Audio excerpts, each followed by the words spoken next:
Have you ever walked into a room and felt yourself shrink, as if every glance measured your worth, every silence whispered that you didn't belong? Respect is like oxygen. When it's there, you barely notice it. But when it's gone, every breath feels heavy. We all know the sting of being overlooked, the quiet humiliation of speaking and watching eyes drift away, or worse, the burn of someone dismissing us with a smile that doesn't reach their eyes.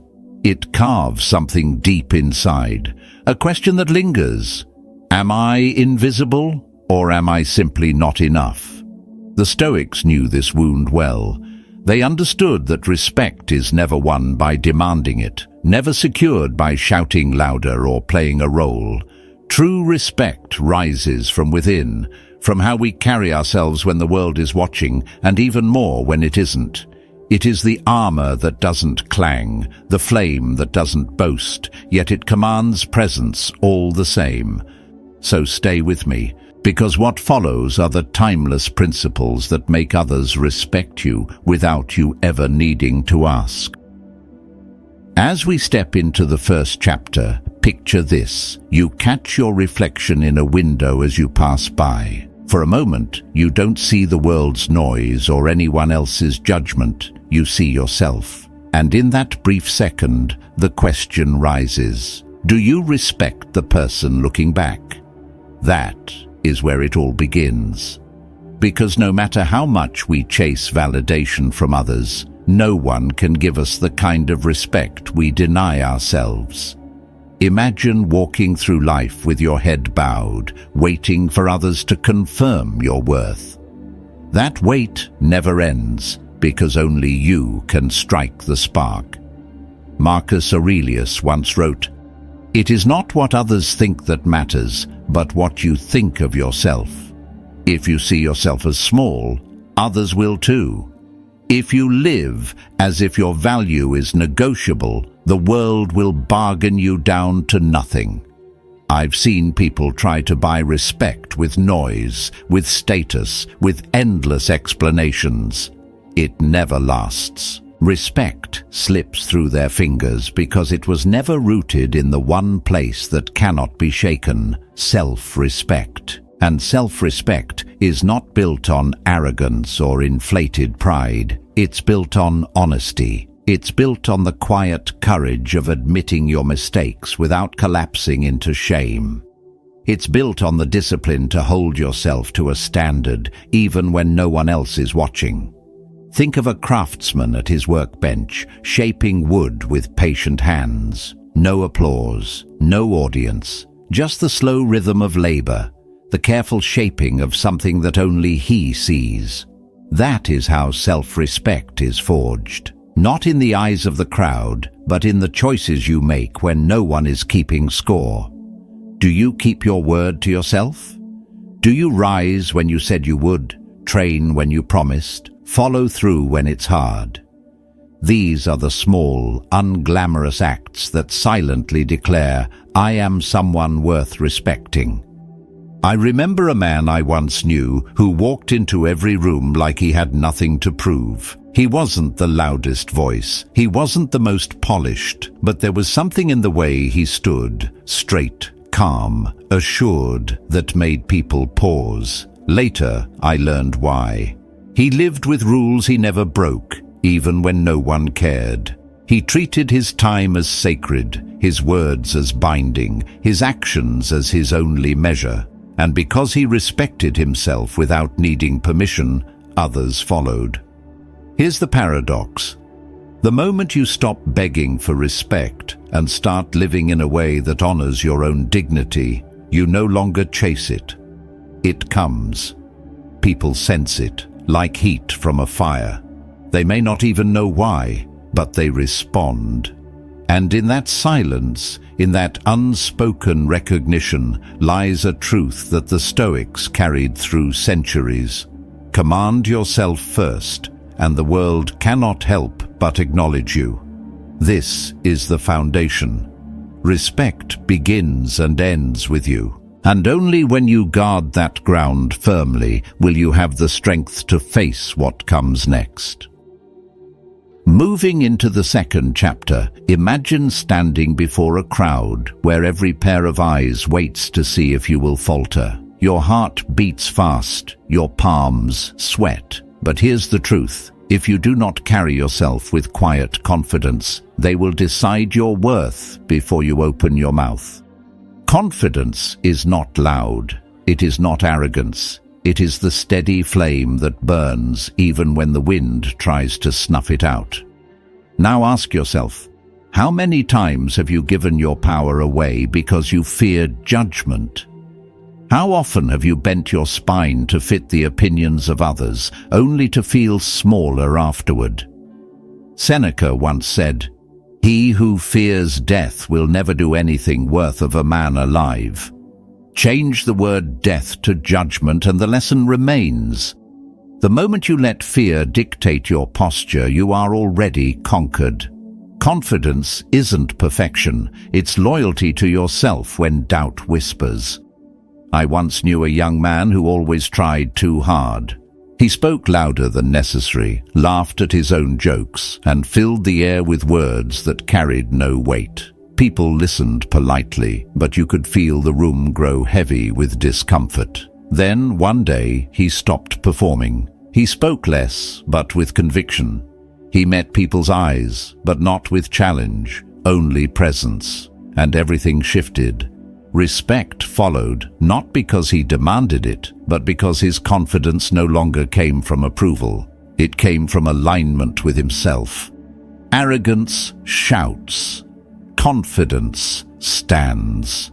That's the difference the Stoics understood. Marcus Aurelius carried the weight of an empire, yet in his private writings he reminded himself daily, waste no more time arguing about what a good man should be. Be one. A confident man does not debate his worth. He lives it. He does not lower his head when criticized, nor does he inflate his chest to mask insecurity. He moves steadily, as if guided by an inner compass that no crowd can bend. Think of confidence as a river, sometimes calm, sometimes forceful, but always moving forward. A river does not beg permission to flow. It carves its own path, patiently, relentlessly. In the same way, true confidence doesn't seek to dominate others. It simply holds its course. And when others feel that steadiness, they cannot help but respect it. So here is the paradox. The less you try to prove yourself, the more others believe in you. The moment you stop seeking validation, your presence grows heavier than words. Confidence becomes unshakable when it no longer depends on applause. This is not about becoming untouchable. It is about becoming whole. When you stand firm in who you are, respect finds you without effort. And that steadiness, born of silence and self-trust, is the bridge to something even greater. Because from here, we move to humility, the quiet power that keeps confidence from rotting into arrogance.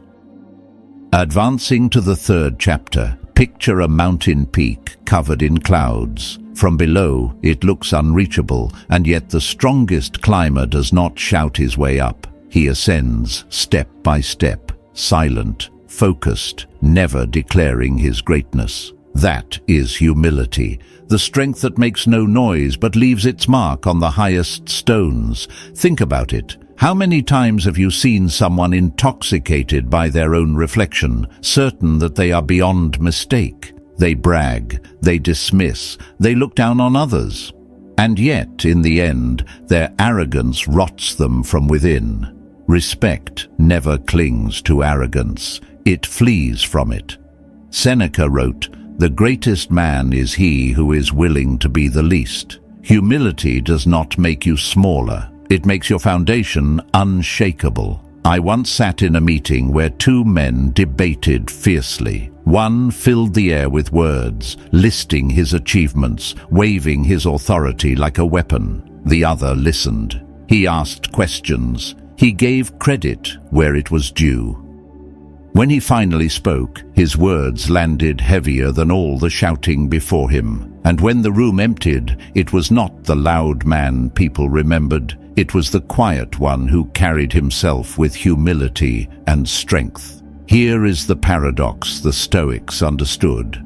The higher you climb in self-mastery, the less you need to declare it. Without humility, confidence rots into arrogance, and arrogance always breaks. Humility, on the other hand, bends and endures. It allows you to keep learning, to admit fault, to see value in others without feeling threatened. And that is why it commands respect far longer than pride ever could.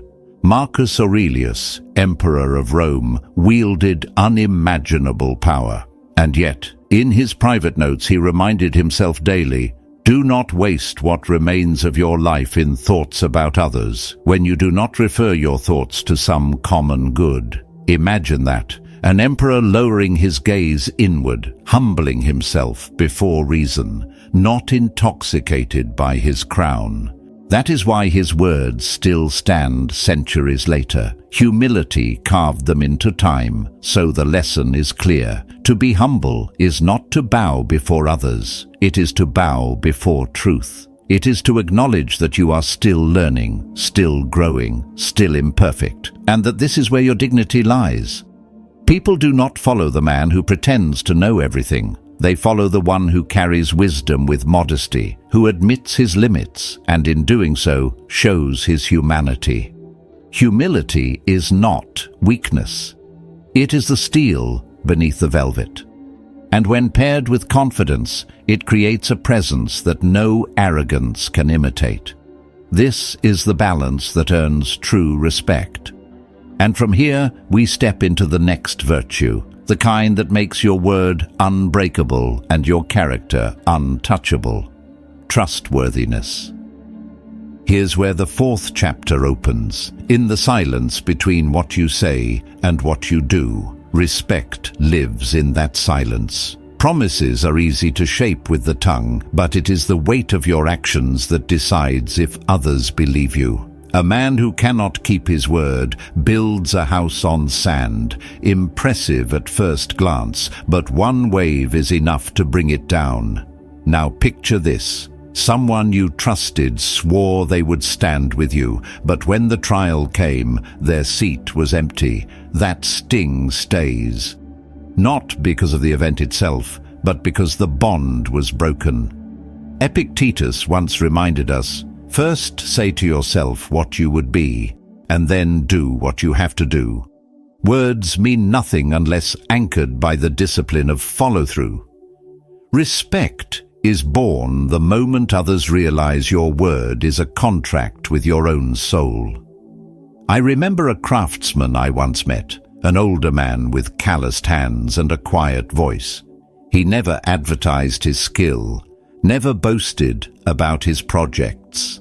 But when he said, "It will be ready on Tuesday," you could mark your calendar. He did not speak often, but when he did, people leaned in. His word carried more weight than men who shouted daily, because he never allowed it to drift free from action. That was his power.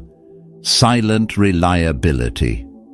The Stoics understood that keeping promises is not about pleasing others, it is about guarding your own integrity. Seneca said, "A good character, when established, is not easily overthrown." When you make a commitment and keep it, you are not just earning respect, you are proving to yourself that your character stands firm. And in a world where words are cheap, a person who follows through becomes rare, even legendary. Consider how quickly trust is lost when someone fails this. A leader who promises fairness but plays favorites. A friend who swears loyalty but shares your secrets. Each failure cuts deeper than the last. Because once people learn they cannot rely on your word, no title, no power, no wealth can buy their respect back. So the lesson is simple but not easy. Say less, do more. Speak carefully, then honor every syllable you release. If you cannot deliver, do not promise. If you commit, endure until the task is complete. This quiet discipline creates a gravity around you that others cannot ignore. Respect clings to those who treat their word as sacred. Keeping your word is not about being perfect. It is about being steady. It is about aligning your inner compass with your outer actions. And once people see that your promises are not smoke but fire, they will know they are in the presence of someone unshakable. That is the power of trustworthiness. And from here, we move into another form of respect, one that begins not in words, but in silence, the art of listening. Entering the 5th chapter, picture yourself in a crowded room where voices overlap like crashing waves. Everyone wants to be heard, everyone fights to be noticed, and yet the one who earns the deepest respect is not the loudest speaker, but the one who listens with presence so sharp it feels like silence cutting through the noise. Think back to a time when you poured your heart out and the other person didn't just nod politely, but actually leaned in, eyes steady, mind still. You walked away lighter, as if part of your burden had been carried for you. That is the hidden power of listening. It does more than hear words. It validates the soul. Marcus Aurelius wrote, "You always own the option of having no opinion." In that pause, in that restraint, lies a wisdom most never master. Listening is the discipline of setting aside your urge to dominate and making space for truth to emerge. I remember once sitting with a man who rarely spoke. In meetings, he was almost invisible until someone else spoke with sincerity. Then he would give them his full attention, his silence like a mirror that forced their words to sharpen. Strangely, people sought him out, not because he gave the best speeches, but because his listening made them feel significant. They respected him for what he didn't say. The Stoics remind us we cannot control the words others speak, but we can control the space we offer in response. Seneca said, "We have 2 ears and 1 mouth, so that we may listen more and talk less." To truly listen is to respect another's humanity without surrendering your own clarity. It does not mean agreeing with everything. It means creating a pause where wisdom can breathe. And here is the paradox. In a world addicted to noise, silence commands more than sound. People often mistake listening as passivity, but it is one of the most active forces you can wield. When you listen without rushing to reply, you unsettle the arrogant, you calm the anxious, and you disarm the hostile. Your presence becomes an anchor others unconsciously cling to. Respect grows not from dominating conversations, but from being the one who makes others feel seen. The person who listens deeply is remembered more than the one who spoke endlessly. Listening is not weakness. It is quiet power. It is restraint sharpened into influence. So let your silence be intentional. Your attention be deliberate, and your presence be undeniable. Because when you learn to listen more than you speak, you not only gain knowledge, you command respect without asking for it. And this naturally leads us to the next truth. Once you learn to hear others without losing yourself, you must also learn how to respect their views without surrendering your own. At this stage, imagine 2 men standing on opposite sides of a table, their eyes locked, their opinions clashing. One pounds his fist, desperate to win. The other sits calm, listening, acknowledging, but not surrendering. Which one holds the real power? It's not the loud man. It's the one who respects the view across the table without letting it swallow his own. Think about the world we live in. Everyone wants to be right. Everyone wants their opinion to dominate. And yet, how rare is the man who can hear another's belief without feeling threatened, who can say, "I see your perspective," while still standing firm in his own truth. Epictetus once said, "We have 2 ears and 1 mouth, so that we may listen twice as much as we speak." But he also taught us never to hand over our judgment to another. Respecting others does not mean dissolving into their will. It means holding your ground with dignity while granting them their humanity. I once watched a colleague in a heated discussion. He was challenged by someone who dismissed his idea outright. The room braced for conflict. Instead, he leaned forward and said, "That's an interesting angle. I'll consider it." And then he calmly continued with his own reasoning. The critic fell silent, not because he was defeated, but because he realized his opinion had been heard and yet had no power to bend the man's conviction. That moment taught me something. Respect does not come from crushing another's voice. It comes from showing you can hear it and still remain unshaken. Marcus Aurelius advised himself daily, "If anyone can refute me, show me I'm making a mistake or looking at things from the wrong perspective, I'll gladly change. For I seek the truth, by which no one was ever harmed." Notice the balance. He respected correction, but he did not abandon himself. That is the essence of strength. Respecting someone's view does not weaken you. It refines you. It sharpens your clarity. When you learn to hold this stance, something remarkable happens. People begin to trust you more.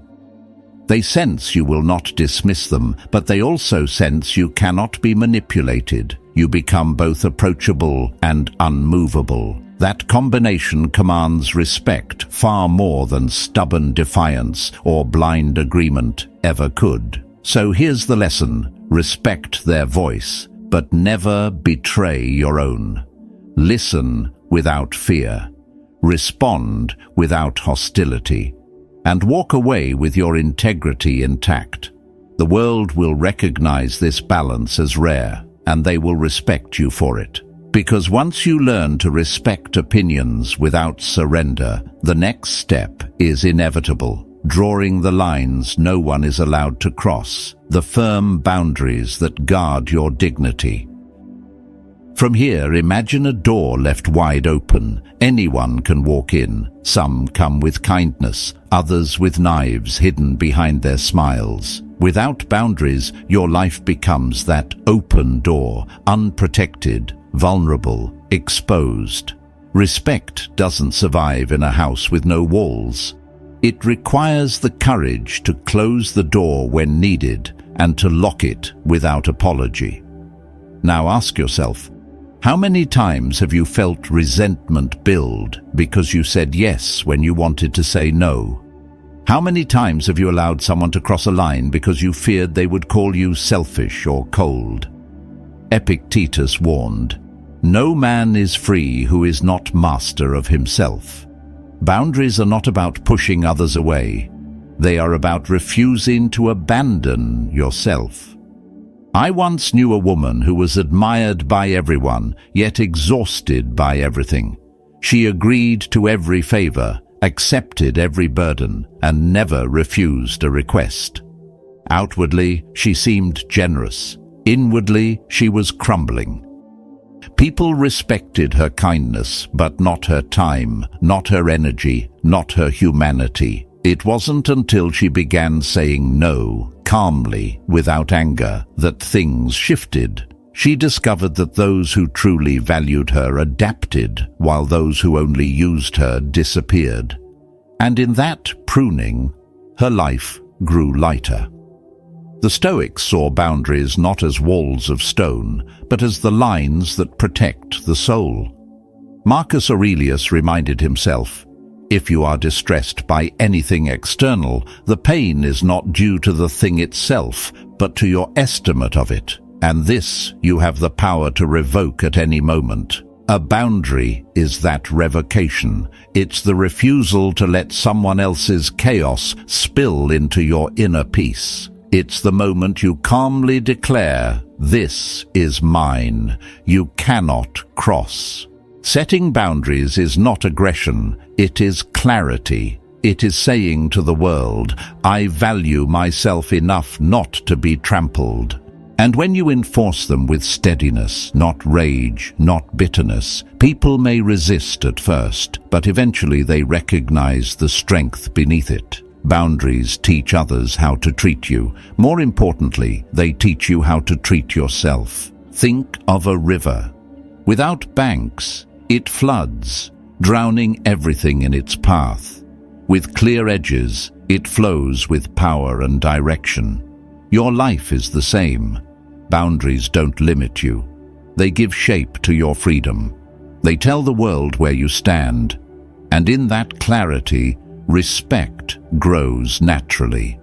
So remember this: those who get angry at your boundaries were never there for your well-being, and those who respect them are the ones worth keeping. Respect yourself enough to draw the line. Defend it calmly. Hold it without shame, because once your boundaries are firm, the respect that follows is no longer begged for, it is commanded. And this leads us into the next truth. Respect isn't only in your words or your choices, it also radiates silently from the way you carry yourself, the language of your body, before you ever speak. Moving into the 8th chapter, picture a warrior who enters the battlefield without speaking a word. His armor is steady, his eyes unwavering, his steps deliberate. Before he even raises a blade, respect follows him like a shadow. That is the silent language of presence. Body before words, posture before speech. How many times have you seen someone betray themselves without realizing it? Shoulders slouched, eyes darting, arms folded tight as if shielding a fragile spirit. They may say strong words, but their body whispers weakness. Respect slips away, not because of what they said, but because of how they carried themselves. Marcus Aurelius reminded himself, "The soul becomes dyed with the color of its thoughts." And those thoughts always bleed into the body. You cannot hide your inner state. People see it before you speak. I once knew a man who commanded attention without demanding it. He never rushed his movements. He never fidgeted. He walked into every room as if time itself belonged to him. When he spoke, his words were few, but his eyes met yours with a calm weight that made you feel seen and measured. That is not arrogance. That is composure embodied, and people respected him long before they even understood why. The Stoics believed your presence should reflect your inner mastery. Epictetus said, "If you want to improve, be content to be thought foolish and stupid." In other words, do not waste energy performing. Instead, live with such alignment that your body language is free of strain. Stand tall because you respect yourself, not because you seek to dominate. Meet eyes without hostility, but without retreat. Keep your gestures deliberate, not restless. This quiet, physical discipline reveals more about your strength than any speech could. Think of body language as the seal of your character. Words may be forgotten, but posture remains etched in memory. The man who looks down when challenged signals defeat before the first argument begins. The one who stands steady, breath calm, gaze centered. He disarms arrogance without uttering a word. His presence says, "I am not shaken. I am not for sale." Here's the paradox. True confidence in your body is not about appearing invincible. It is about being congruent. When what you feel inside matches what you show outside, you radiate authenticity, and authenticity commands respect far more than bravado. People may resist your ideas, but they cannot ignore your presence when it rings true. So carry yourself like the Stoics carried their dignity, without noise, without theatrics, but with quiet certainty. Let your posture reflect your discipline, your eyes reveal your clarity, your presence mirror your self-respect, because the way you move through the world tells people how to treat you. And once you master your presence, the next step is inevitable, stepping beyond the role of follower and embracing the mantle of leadership. Advancing to the 9th chapter, imagine a gathering where everyone waits for direction. The air feels heavy with hesitation. People shift in their seats, glancing at each other, silently begging for someone to take the first step. Fear holds them in place. Uncertainty ties their tongues. Then someone rises. Not the loudest, not the most decorated, not the one with the biggest reputation, but the one who simply moves forward with clarity. Without asking, without declaring himself, he becomes the center. That is the essence of leadership. It is not handed to you by title. It is earned through action. How many times have you seen people hide in the crowd, content to follow the noise of the majority? They cling to safety in numbers, thinking invisibility is protection. But the truth is this: history never remembers the followers who blended in. It remembers the ones who dared to act. Epictetus once said, "First say to yourself what you would be, and then do what you have to do." A leader begins with that inner oath. He does not wait for permission. He does not beg for applause. He acts, and in the act, he commands respect. I remember a moment during a failing project where tension hung like a storm. Deadlines loomed. Everyone had an opinion, but no one had courage. The room was filled with talk, excuses, shifting responsibility. Then one man stood, calm but decisive. He laid out a path, not with arrogance but with conviction. He acknowledged the risks, then declared what must be done. The room shifted instantly. Fear turned to focus. The people who had been paralyzed by indecision now had someone to follow. He did not demand authority, he embodied it. And in that embodiment, respect was not optional, it was natural. The Stoics understood this truth. Marcus Aurelius, who carried the unbearable weight of Rome, reminded himself daily, "Waste no more time arguing about what a good man should be. Be one." True leaders live this way. They don't theorize endlessly about courage, they demonstrate it. They don't boast about strength, they walk into hardship and endure it. And because they embody what others only talk about, people are drawn to them, not because they forced allegiance, but because they inspired it. Here's the paradox of leadership. If you crave it, if you chase it for validation, you will never hold it. The more you demand authority, the weaker you appear. Respect does not cling to the man who shouts, "Follow me." It clings to the one whose life quietly proves, this is the way. Leadership is not domination. It is not manipulation. It is simply the courage to step into uncertainty when others freeze. So ask yourself honestly, do you melt into the crowd, waiting for safety, or do you carry the silence of your own compass? Do you live by your principles, even when no one applauds, even when no one stands beside you?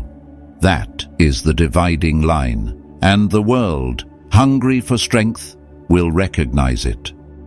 Respect belongs to leaders who never needed to call themselves leaders. They step forward when the moment demands it, and in doing so, they redefine what is possible for everyone else. And this leads us naturally into the next truth, one of the hardest and yet most essential.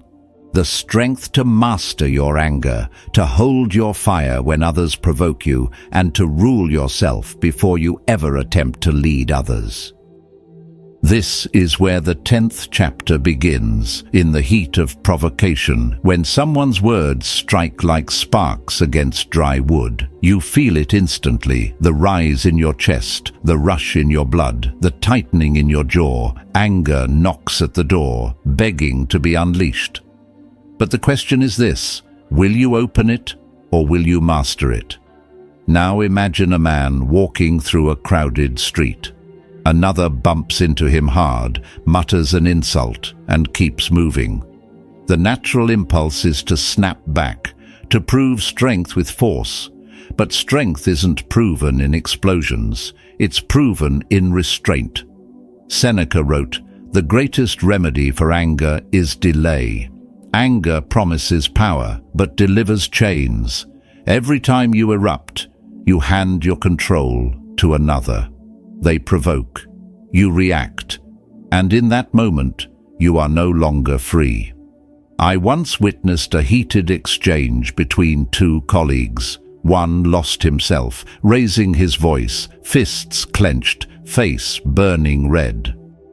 The other stood still, eyes calm, breathing steady, listening without flinching. Guess which one earned respect that day? Not the one who shouted, the one who didn't take the bait. His silence was louder than rage. His composure made the angry man look small. The Stoics understood that anger is not only dangerous, it is weakness disguised as strength.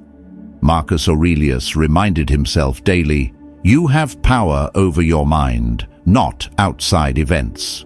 Realize this, and you will find strength. Your real battlefield is not with the insult hurled at you, but with your own reaction. And when you win that inner war, no insult, no disrespect, no betrayal can strip you of dignity." Picture a fire set in the middle of the forest. A storm blows in, winds howl, rain pours down. The fire that rages uncontrollably dies quickly. But the fire that is steady, shielded, fed with care, that fire endures. Your composure is that shield. Your restraint is that care. When you hold back your anger, you don't extinguish your fire. You refine it into controlled heat, into light that guides rather than burns. Here lies the paradox. People expect you to explode. They want to control you by making you lose yourself. When you don't, you flip the script. You unsettle them with your calm. You turn their insult into their own humiliation. You rise above, not with arrogance, but with sovereignty. Respect belongs to the one who holds the reins, not the one dragged by the horse. So when anger comes, delay it. Breathe. Step back. Choose silence over shouting, composure over chaos, because nothing commands more respect than the one who can stand in the fire without burning. And once you learn to master your anger, the final piece of this path emerges, the ability to integrate all virtues into a life that does not just demand respect, but naturally inspires it. Respect is not something you demand, it is something you embody. It grows from the choices you make in silence, from the way you carry yourself when no one is watching. Every boundary you set, every word you honor, every moment you master your own emotions, these become the quiet proof that you are someone worth respecting. Remember, the Stoics taught that control begins within, and when you master yourself, the world takes notice. If this message spoke to you, take a moment to subscribe so you can continue walking this path with us. Share your thoughts in the comments with just 2 words. Earn respect. Your journey of strength and dignity is only beginning. Hold your head high, guard your peace, and return for the next reflection that will sharpen your inner power. The respect you seek is already within you. Now let it shine outward.